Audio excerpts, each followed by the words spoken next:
우리 옆에 있는 분들과 한번 인사 나누겠습니다. 고맙습니다. 고맙습니다. 감사합니다. 감사합니다. 주님 안에서 사랑합니다. 주님 안에서 사랑합니다. 이 더운 날 여기까지 일찍 오셨습니다. 하나님의 은혜 충만히 누리시기 바라고요. 오늘도 예수 그리스도의 언약 붙잡는 귀한 날 되시기 바랍니다. 오늘은 제1과 말씀 같이 보겠습니다. 창세기 1장 27절, 28절 두 절 같이 보기 원하는데요. 창세기는 가진 성경의 맨 처음에 있는 책입니다. 창세기 1장 27절과 28절 말씀, 우리 두 절 말씀 같이 보겠습니다. 창세기 1장 27절과 28절 말씀, 두 절 말씀만 우리 같이 보도록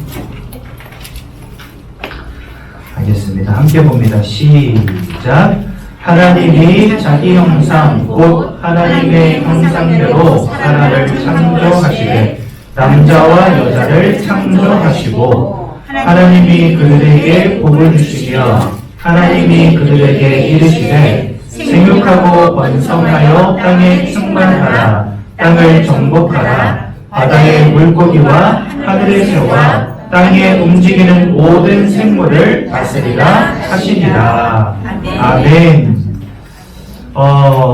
여러분, 사람은 참 특별한 존재입니다. 오늘 읽은 성경 본문에도 하나님의 형상대로 사람들을 창조하였다라고 말씀하고 계십니다. 하나님이 만물을 창조하실 때 다른 만물들은 있으라 하니까 생겨났다 이렇게 돼 있어요. 근데 사람은 하나님이 이 땅의 흙을 가지고 모양을 친히 빚으시고 그 코에다가 생기를 후 하고 불어 넣으시니 살아있는 영이 되었다라고 말씀하십니다. 그러니까 다른 동물들은 그냥 있으라 하니까 생겨났지만 사람은 하나님이 직접 빚으시고 생기를 불어 넣으셨어요. 하나님이 사람을 좀 특별한 존재로 지으셨다는 증거입니다. 사람은요, 육신을 가지고 있죠. 요즘 육신은 과학자들도 많이 연구해서요, 이제는 거의 모르는 분야가 없을 정도입니다. 질병도 많이 정복이 되었죠. 새로이 갑작스럽게 나타나는 그런 질병들을 제외하고는 대부분 치료약이 다 개발되었을 정도로 육신에 대한 연구가 얼마나 활발한지 모릅니다. 얼마나 전문적인 지식들을 사람들이 가지고 있냐면요, 요즘에 어떤 사람도 있냐면 파리 뇌를 연구하는 사람도 있어요. 대단하죠? 여러분들 파리 뇌에 관심 있으십니까? 파리 보이면 어떻게 해요? 때려잡는 거에만 관심 있지 파리 뇌가 어떤지 관심 있는 사람 별로 없잖아요. 근데 파리 뇌를 연구하는 사람도 있어요. 그걸로 논문도 쓰고 박사도 되고. 그러니까 이 눈에 보이는 육신적인 부분들, 사람들 굉장한 지식을 가지고 있다는 겁니다. 그렇죠? 그런데 이 육신을 벗어나서 사람은 또 뭘 가지고 있죠? 마음이라는 걸 가지고 있어요. 그렇죠? 여러분, 때로는요, 이성이 여러분들의 감정을 넘어설 때도 있잖아요. 육신에 배고픔이 있더라도 마음으로 참아내는 사람들도 있고요. 그렇죠? 분명히 마음을 육신보다는 더 넓은 범주에 넣을 수 있을 것 같아요. 이와 같이. 그런데 이 마음이라고 하는 것으로 살짝 넘어가면 여기서부터 이제 문제가 발생하기 시작합니다. 10길 물속은 알아도 한 길 사람 속은 모른다. 그렇죠? 육신이 병들고 찢어졌다. 그러면 그냥 약 먹으면 되고 약 바르면 되고 꼬매면 됩니다. 그렇지 않습니까? 그런데 마음이 상처받았다. 이거 진짜 골치 아픈 거예요. 마음이라는 것으로 살짝 넘어가도요, 진척이 안 돼, 더 이상. 저는요, 만약에 육신이라고 하는 것을 과학자들이 100% 이해했다고 한다면 마음이라는 것을 도대체 몇 프로나 이해하고 있을까? 이런 생각 해봅니다. 저는 제 아내랑 11년을 살았거든요. 근데 아직 한 20%도 모르는 것 같아요. 그 사람 마음을. 늘 헷갈려요. 여자 마음은 갈대라고 그러잖아요. 그렇죠? 지금 바람이 부는데 갈대가 이렇게 막 움직이고 있습니다. 여기까지 왔어요. 그럼 여러분 다음 갈대의 모양이 예상이 되십니까? 지금 이렇게 바람 때문에 갈대가 이렇게 흔들리고 있는데 이렇게 왔어요. 그럼 다음 갈대의 모양은 어떻게 될까요? 이렇게 됩니까? 천만의 말씀. 이렇게 하다가 에라 이렇게 될 수도 있다니까요. 나는 이렇게 될 줄 알았는데 이렇게 돼버려요. 이게 사람 마음이에요. 사람 마음은요 이해가 안 돼요. 제가 예전에 어떤 아저씨 한 분 만났는데 그분이 저한테 시대적인 말을 남겼어요. 천국과 지옥은 우리 마음속에 있대. 저는 그 말이 진짜 와닿더라고요. 물론 여러분 천국과 지옥이 우리 마음속에 있는 건 아닙니다. 하나님 예비해 두셨죠. 영적인 세계이기 때문에 눈에 보이지 않을 뿐. 근데 진짜 하루에도 여러분들 마음이 천국과 지옥을 왔다 갔다 하잖아요. 저 제일 힘들 때가 바로 그럴 때예요. 아내가 천국과 지옥을 막 왔다 갔다 할 때가 있어요. 마음이 30분 전까지 어머 이러다가 30분 후에 갑자기 이렇게 돼버릴 때가 많다니까. 근데 남자들은 여러분 특징이 뭔지 아십니까? 여자가 왜 그러는지 대부분 안다 모른다? 몰라. 그 예전에 어떤 가요 가사 보니까 헤어지는 순간에도 너는 왜 내 마음을 모르니? 이렇게 이런 가사도 있더라고요. 몰라. 헤어지는 순간에도 나는 왜 헤어졌을까? 이 고민하고 있다니까요. 그러니까 이 마음이라고 하는 것에 조금만 넘어가도 몰라요. 그렇죠? 그런데 여러분 이 마음에 병이 들었다. 어떻게 고치겠습니까? 방법이 없어요. 가둬놔도 안 되고 묶어놔도 안 되고 약을 먹여도 안 돼요. 그렇죠? 얼마나 많은 사람들이 지금 이렇게 정신적으로 고통당하는지 아십니까? 그런데 사람은 육신과 마음만 가진 게 절대 아니에요. 또 뭘 가지고 있죠? 맞습니다. 영혼이라는 걸 가지고 성경은요 분명히 이렇게 말씀하십니다. 사랑하는 자여 네 영혼이 잘된과 같이 네가 범사에 잘되고 강건케 되기를 원합니다. 하나님은요 모든 축복의 순서가 영혼으로부터 시작되어서 육신으로까지 드러나게 된다라고 말씀하십니다. 그렇죠? 근데 사람들은요 마음이 있다는 걸 알아도 마음을 잘 신경 쓰진 않아요. 그러니까 돈 때문이면 형제도 죽이고 부모도 죽이고. 그렇죠? 그게 가능한 겁니다. 왜요? 내 육신이 잘 될 것 같은데 내 마음의 상처, 다른 사람이 받는 마음의 상처 상관없다는 거예요. 그러니까 사람들의 모든 관심은요 육신이에요. 어떻게 하면 내가 성공할 수 있을까? 어떻게 하면 내가 잘할 수 있을까? 그런데 어느 날 마음의 병이 와버리고 어느 날 영적인 병이 와버립니다. 손 쓸 수가 없어요. 마음도 눈에 보이지 않지만 분명히 존재한다는 걸 아는 마음조차도 조금만 문제가 와버리면 우리가 손 쓸 방법이 없는데 있는 것도 알지 못하고 우리가 영적인 존재라는 사실도 알지 못한 채 와버리는 영적인 문제는요 답이 없는 거예요. 정신병이 와버리면요 그나마 약이라도 먹고 정신과 의사의 도움을 받으면 그나마 호전될 수는 있어요. 그런데 영적인 문제가 와버리면 이건 답이 없는 겁니다. 그렇죠? 육신의 문제는 웬만하면 해결할 수 있어요. 마음의 문제 그나마 의사도 있고 약도 있어요. 영적인 문제 의사도 없고 약도 없어요. 더 중요한 거 여러분들이 영적인 존재라는 사실조차 모르고 지금까지 살아오셨어요. 그저 아들 잘 되면 됐고 그저 돈 좀 벌면 됐고 그저 질병 없으면 됐지 내가 뭐 영적인 존재네 내가 영혼을 가졌네 이런 거 여러분 고민해 보신 적 있습니까? 여러분 길 가다가 아는 사람 만나면 뭐라 인사해요? 안녕하세요 건강하시죠? 평안하시죠? 근데 당신의 영혼은 평안하신가요? 이렇게 인사하는 사람 있어요 없어요? 없어. 왜 인사 그렇게 안 할까요? 영혼이라는 거에 관심이 없는 거예요. 왜 평안하십니까? 물어보는지 아십니까? 육신에 관심이 있으니까. 왜 건강하십니까? 물어보는지 아십니까?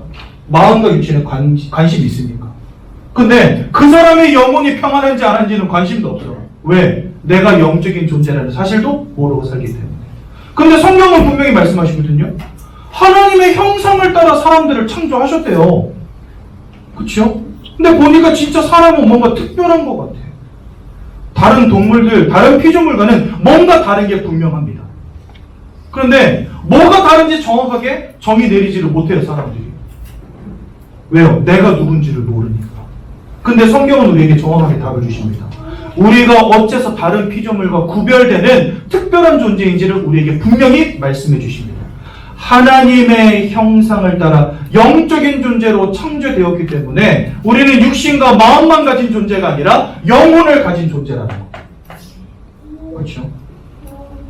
그래서 여러분, 우리는 하나님이 말씀하시는 성경의 진리, 복음의 말씀이 무엇인지를 정확히 깨닫고 알아야 될 이유가 있습니다. 아멘. 왜요? 하나님이 우리를 이와 같이 특별한 존재로 만드셨기 때문에 우리를 특별하게 만드신 하나님이 누구신지, 그리고 하나님이 우리에게 무엇을 말씀하시는지를 아는 거 너무나 중요한 거예요. 그렇죠? 하나님께서 사람을 창조하셨습니다. 아까도 말씀드렸듯이 하나님의 형상을 따라 창조하셨습니다.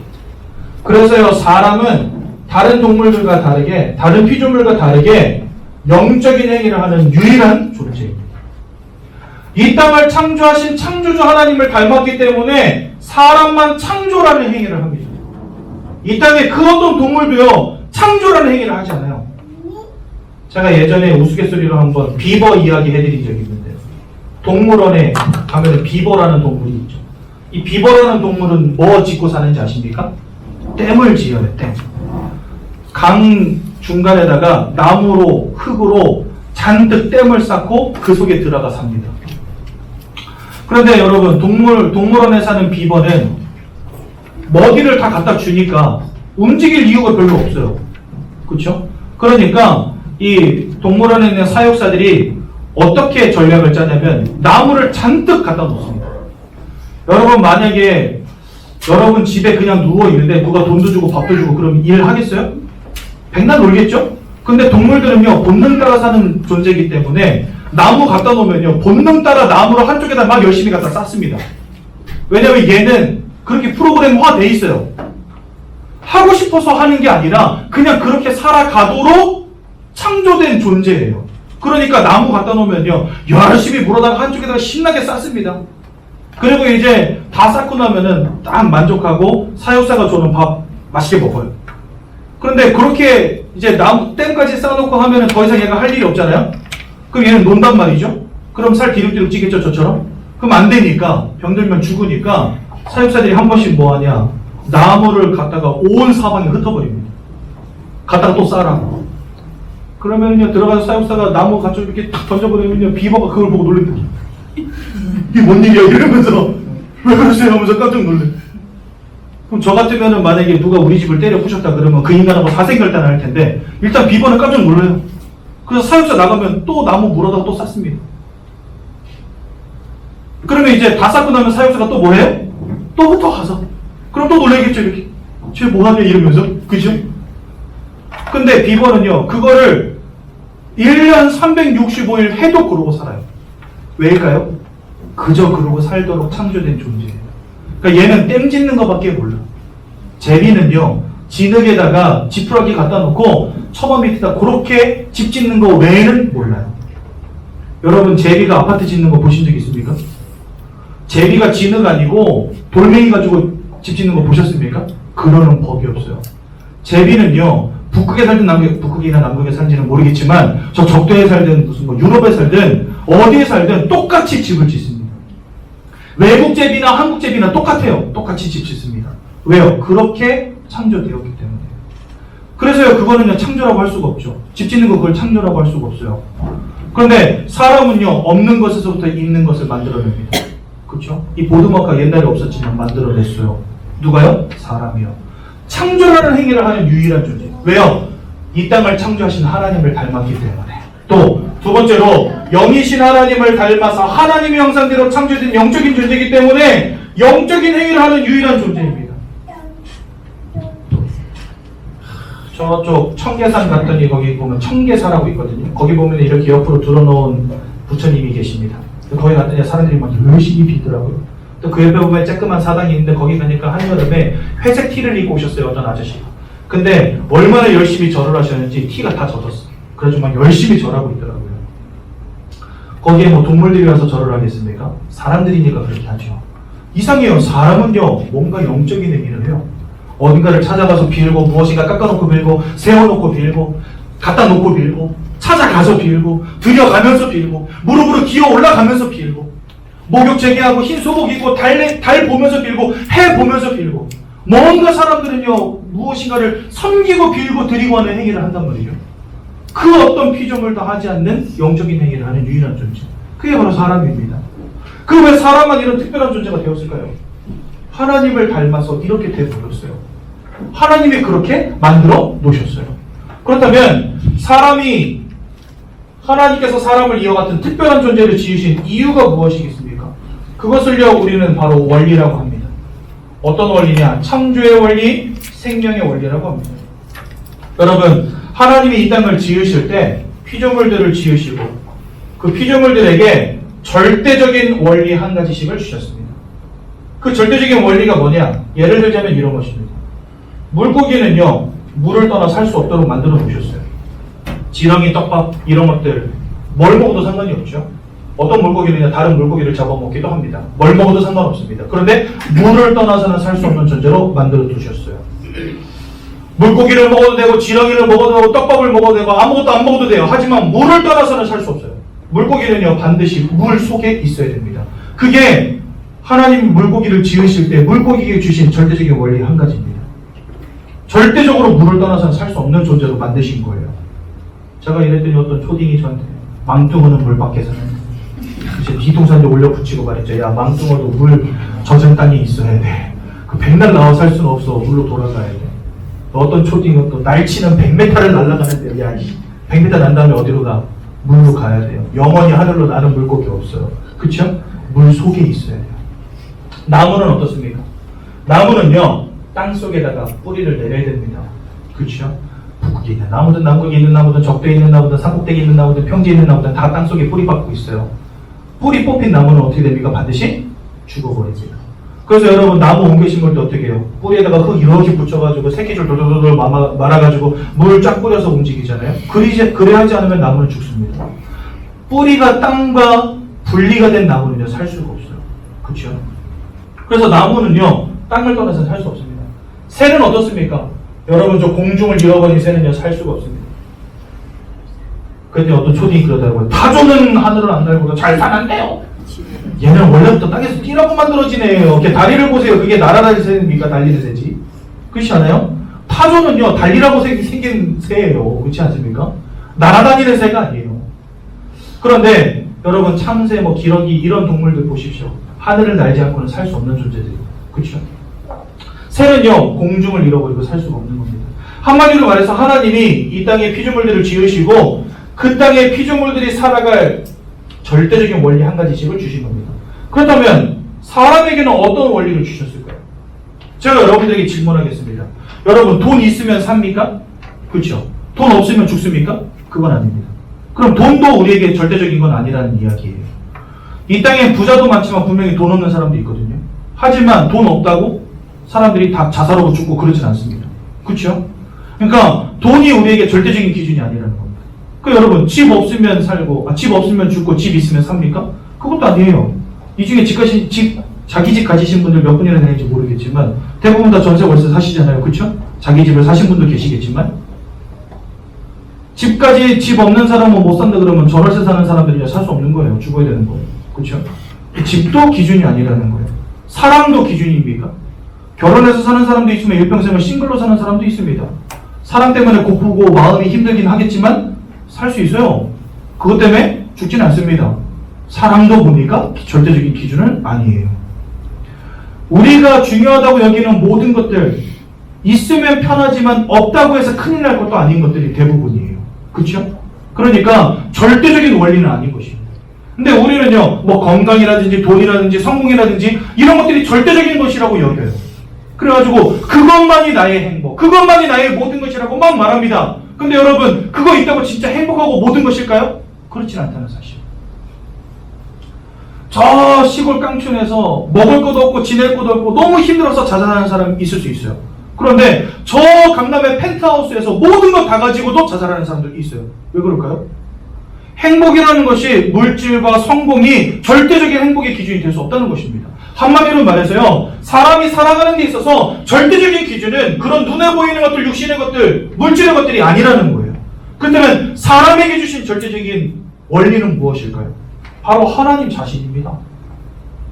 하나님을 알고 하나님과 함께할 때 살 수 있는 존재로 만드신 거예요. 그래서요, 하나님이 영이시기 때문에 우리가 하나님의 형상을 가진 영적인 존재가 아니고서는 하나님을 알 수가 없어요. 하나님과 함께할 수 없어요. 그래서 하나님께서는 사람을 특별하게 영적인 존재로 만드신 겁니다. 뭐 하라고요? 하나님과 함께하는 삶을 살아라고. 그럼 여러분 보십시오. 고기가 물속에 있으면 그것이 생명을 누리는 방법입니다.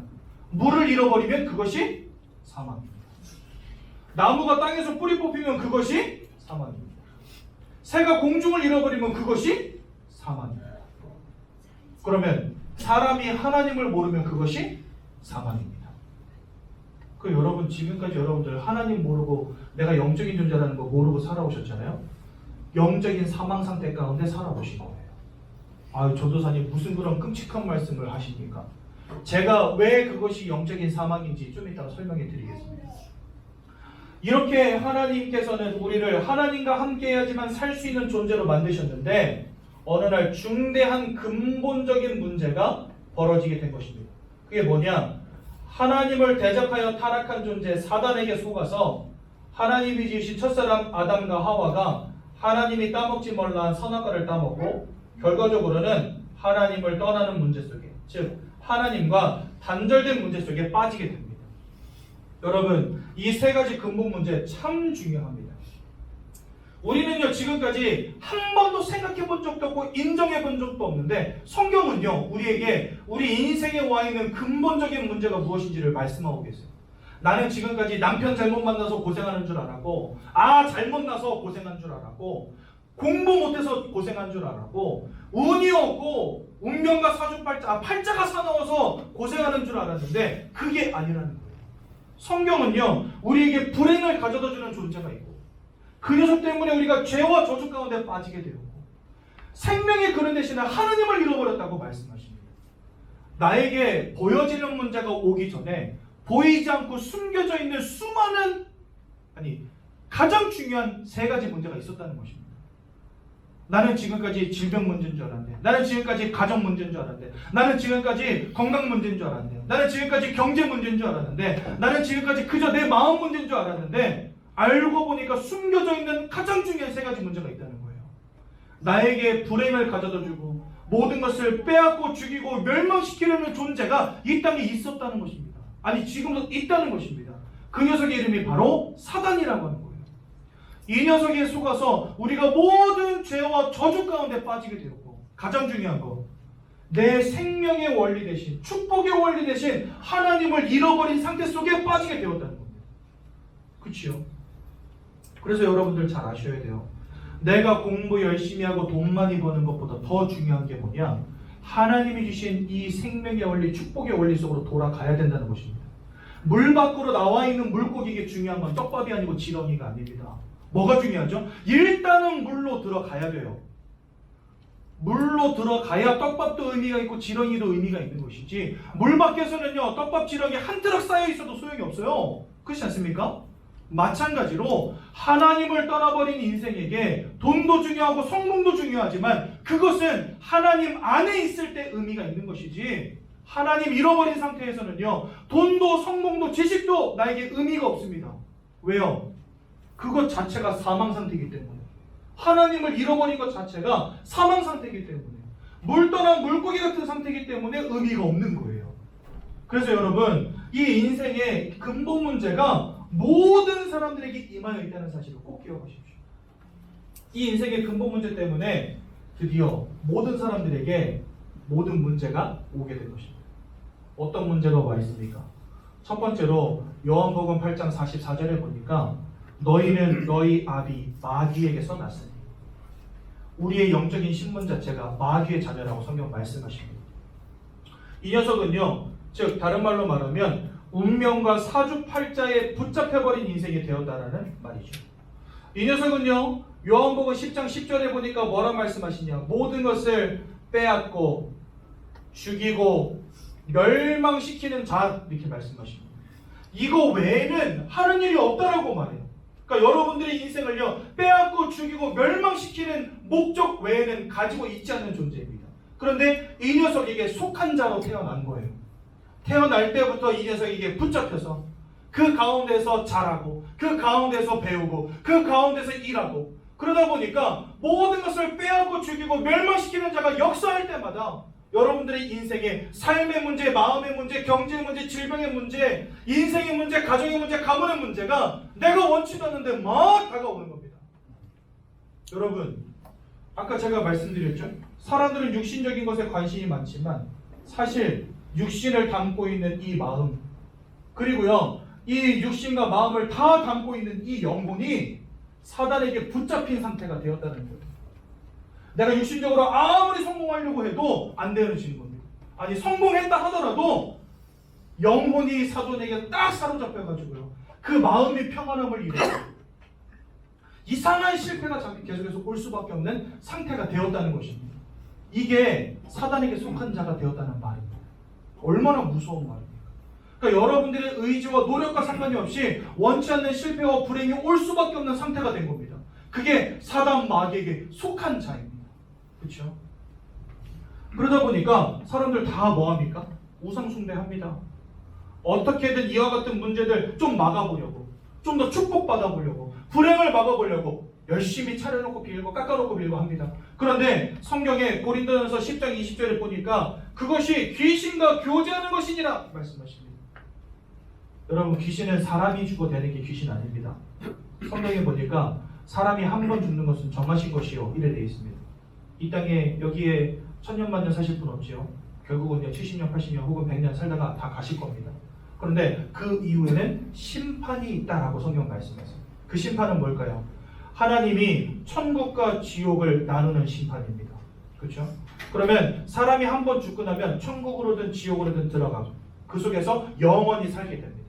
사람이 죽어서 귀신 되는 건 절대 아닙니다. 그러면 성경은 귀신을 누구라고 말하냐? 사단이 하늘에서 타락할 때 사단을 따르던 무리들, 그 무리들이 귀신이 되었다라고 성경 말씀하십니다.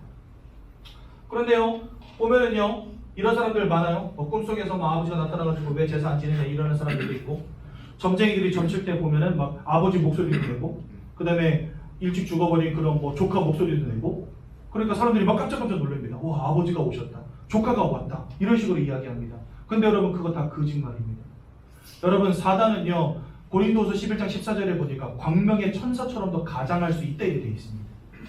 얘는요 영적인 존재로 능력이 있습니다. 다른 사람 흉내내는 거 일도 아닙니다. 사람들로 하여금요 이와 같이 흉내내가지고 뭐하게 만드냐, 제사 지내게 만들고 고사 지내게 만들고 조상 섬기게 만들고 우상 숭배하게 만들어 버립니다. 결국은 하나님 알지 못하게 만듭니다. 그래서 여러분 절대 속지 마십시오.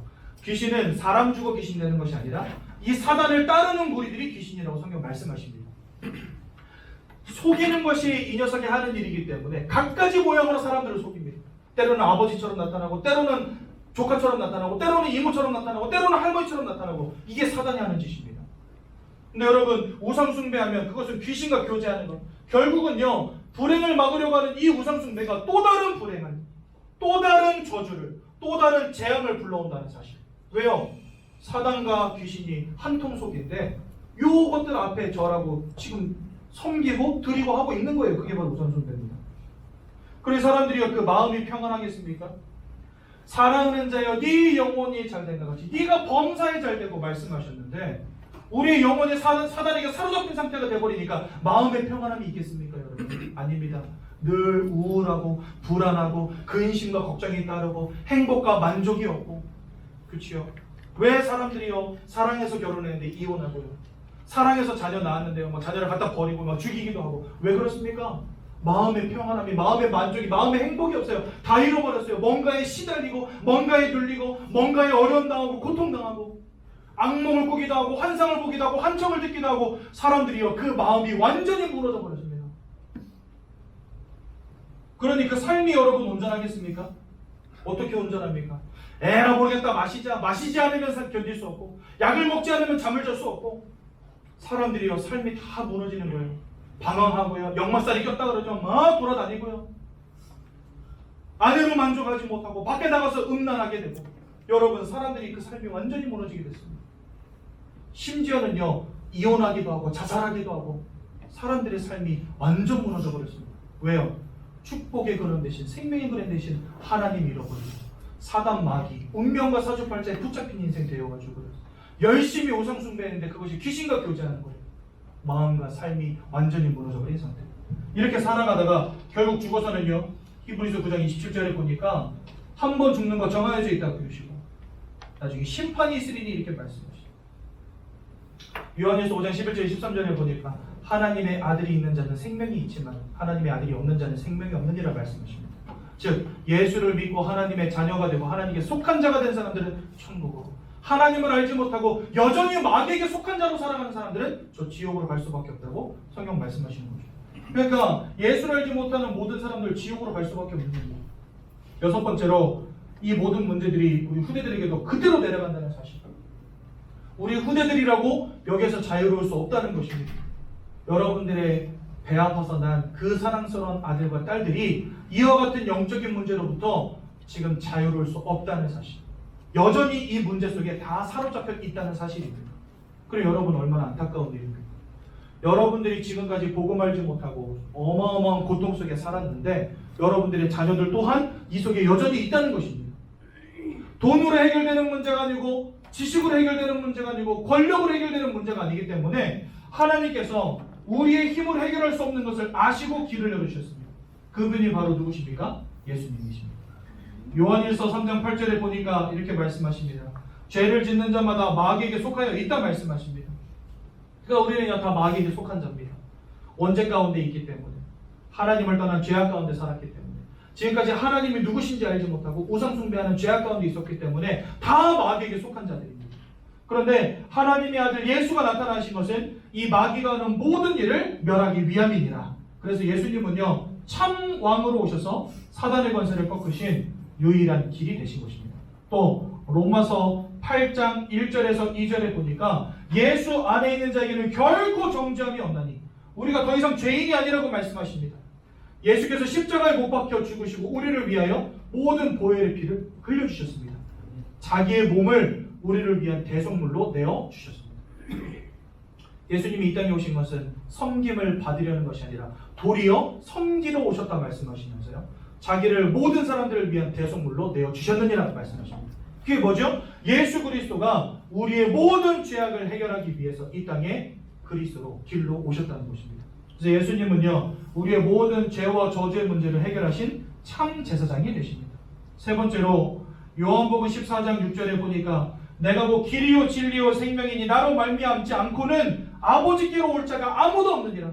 다 하나님을 떠나고 하나님과 단절되었는데 그 하나님께로 돌아갈 유일한 길은 오직 예수밖에 없다라고 말씀하십니다. 그래서 예수님은 하나님을 만나는 유일한 참 선지자가 되십니다. 이 예수 그리스도께서 이 땅에 동정녀를 통하여서요 죄 없는 몸으로 이 땅에 오셨습니다. 그리고요 모든 고난과 모든 고통을 모든 질고를 당하셨습니다. 무엇을 위해서요? 여러분들이 당하는 고난과 여러분들이 당하는 죄악과 여러분들이 당하는 재앙을 위하여서 저주를 위하여서 예수님이 몸소 다 감당하신 것입니다. 그리고 십자가에서 못 박혀 돌아가셨습니다. 모든 보혈의 피를 흘려주시고 우리를 위하여 생명을 내어주셨습니다. 왜요? 사망 가운데 있는 우리에게 영원한 생명을 주시려고 자기 생명을 내어주신 것입니다. 이렇게 죽으신 예수님이 돌아가신 지 3일 만에 부활하셨습니다. 왜요? 우리를 붙잡고 있는 사단의 권세를 이기셨다는 증거로, 사망의 권세를 이기셨다는 증거로 예수님 부활하신 것입니다. 그래서요 우리를 잡고 있던 사단의 권세와 죄악의 문제와 하나님 떠난 문제를 십자가 위에서 영원히 완전히 단번에 해결하신 이 예수를 우리는 누구라고 부르냐? 그리스도다라고 부르는 것입니다. 그래서 여러분 예수 그리스도 하는 것입니다. 특히나 성경은요 우리에게 말씀하십니다. 예수가 그리스도다라고 전하기를 가르치기를 쉬지 않았노라 라고 말씀하십니다. 여러분 예수가 곧 그리스도 되십니다. 그 말은요 예수가 곧 우리의 근본 문제를 해결하신 유일한 구원자라는 말입니다. 그렇기 때문에 예수를 만날 때 하나님과 함께하는 원래 인간의 모양으로 돌아가게 되는 것입니다. 여러분 얼마나 감사합니까? 물 밖에 던져진 물고기가 물로 돌아가는 것보다 더 큰 축복이 어디 있어요? 뿌리가 뽑혀서 말라가는 나무가 다시 땅속에 심겨지는 것보다 더 큰 축복이 어디 있습니까? 없습니다. 마찬가지입니다. 하나님을 떠나서 완전 영적인 사망 상태 가운데 고통당할 수밖에 없는 인생이 예수를 통하여 하나님을 만나게 되었다? 이거보다 큰 축복은 없는 것입니다. 여러분 지금 나 몸이 좀 아픈데요. 여러분 몸이 좀 아프더라도 예수 믿고 천국 가는 게 낫지. 그렇죠? 몸 낫고 예수 못 만난 다음에 지옥 가는 것보다 낫지 않습니까? 지금 내가 몸이 낫는 것, 사업이 잘 되는 것보다 더 중요한 것은 뭐냐? 내 인생에 예수 그리스도가 주인으로 임하셔서 내가 하나님의 자녀 되어지고 하나님을 다시 만나는 그런 귀한 축복 가운데로 들어가는 것보다 중요한 건 없다는 것입니다. 성경에 보니까 이렇게 말씀하십니다. 내가 지금 문 밖에 서서 두드리면 누구든지 내 음성 듣고 문을 열면 내가 들어가 너와 함께 유하고 너와 함께 더불어 먹으리라 말씀하십니다. 여러분 예수님께서 지금 여러분들의 마음 문을 노크하고 계세요. 뭐 하라고요? 빨리 마음의 문을 활짝 열어라. 여러분 도적은요 초인종 누르고 집에 들어가는 법이 없습니다. 여러분들이 잘 때 아무도 모르게 창문 싹 열고 문짝 꽝 하고 부수고 그리고 몰래 냉큼 들어와서 여러분들의 것을 다 빼앗아가죠. 그것이 도적입니다. 근데 손님은요 초인종을 누르고 집 안에 있는 사람이 문을 열어줄 때까지 기다립니다. 그렇죠? 여러분 사단은 도적과 같이 여러분들의 인생이 임하여서 내가 사단이 있다는 사실도 알지 못하고 내가 영적인 존재라는 사실도 알지 못할 때 여러분들의 모든 것을 빼앗고 죽이고 멸망시켰지만 예수님은요 지금 이 시간 여러분들의 마음을 똑똑똑 두드리고 계십니다. 뭐 하라고요? 빨리 마음을 열고 나를 여러분들의 인생 가운데로 영접하라고. 내가 들어가서 너희와 함께하고 너희와 더불어 먹고 너희를 지키고 보호하고 저 천국까지 인도하겠노라고 지금 여러분들의 마음을 똑똑똑 두드리고 계십니다. 그래서요 영접하는 자, 예수님을 마음의 문을 열고 그 마음으로 영접하는 자, 곧 그 이름을 믿는 자들에게는 하나님의 자녀가 되는 권세를 주신다라고 성경 말씀하십니다. 여러분 이 시간 마음의 문을 활짝 여시고 예수 그리스도를 여러분들의 마음속에 영접하시기 바랍니다. 아멘. 오늘 이 자리에 처음 오신 분들에게는 저희가 종이를 하나씩 나눠드렸을 겁니다. 영접기도문이라는 종이를 나눠드렸을 거예요. 정말 예수를 마음속에 영접하기를 원하신다면 그곳에 여러분들의 성함을 쓰십시오. 그리고 여러분들의 생년월일 그리고 오늘 예수를 영접하는 날짜를 꼭 쓰십시오. 영접은 굉장히 특별한 것이고 중요한 것이기 때문에 여러분들 서약하시듯이 거기다 쓰시는 겁니다. 물론 그걸로 나중에 여러분들 발목 잡으려고 그런 거 아닙니다. 뭐 법적인 효력을 가진 그런 종이 아닙니다. 걱정하지 마시고요.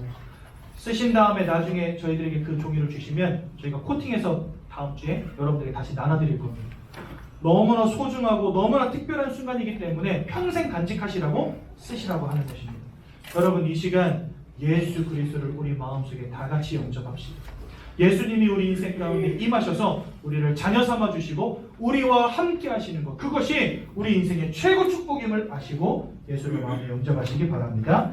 여러분 두 눈을 감으시고요, 두 손을 모으시고 제가 먼저 기도할 때 저의 기도를 따라서 함께 기도하시면 되겠습니다. 하나님 아버지, 저는 죄인입니다. 하나님 아버지, 저는 죄인입니다. 저는 지금까지 하나님이 살아계신 것을 알지 못하고 하나님을 떠나 우상 숭배하며 살아왔습니다. 내가 왜 고통당하는지, 왜 원치 않는 고통이 따르는지 알지 못한 채 살아왔습니다. 이 모든 문제가 원죄로 인해 하나님을 떠나서 운명과 사주팔자에 사로잡힌 결과임을 깨닫게 되었습니다. 결과임을 깨닫게 되었습니다. 이런 저를 위하여 이런 저를 위하여 이 땅에 그리스도로 오신 이 땅에 그리스도로 오신 예수님께서 예수님께서 십자가 위에서 십자가 위에서 저를 위하여 죽으시고 저를 위하여 죽으시고 부활하심으로 부활하심으로 저를 구원하신 분명한 사실을 믿고 저를 구원하신 분명한 사실을 믿고 제 마음속에 영접합니다. 제 마음속에 영접합니다. 지금 이 시간 지금 이 시간 구원자 되신 구원자 되신 예수 그리스도를 예수 그리스도를 제 인생의 구주로 제 인생의 구주로 제 마음속에 영접하길 원합니다. 제 마음속에 영접하기를 원합니다. 제 마음속에 오셔서 제 마음속에 오셔서 저를 구원해 주시고 저를 구원해 주시고 영원히 제 인생을 영원히 제 인생을 인도하여 주시옵소서. 인도하여 주시옵소서. 이 모든 말씀을 이 모든 말씀을 나의 구원자 되신 나의 구원자 되신 살아계신 예수 그리스도의 이름으로 살아계신 예수 그리스도의 이름으로 기도드립니다. 기도드립니다. 아멘. 아멘. 네, 성도님들 진심으로 하나님 아버지 앞에 기도하였을 거라고 분명히 믿습니다. 예수님이 지금 여러분들의 마음속에 다 들어오시고 지금 여러분들은 하나님의 자녀가 되셨습니다. 이 사실을 평생 잊지 마시고 나는 하나님의 자녀다라는 사실을 기억하는 우리 성도님들 되시면 좋겠습니다. 이 시간 우리 수료하신 성도님 계셔서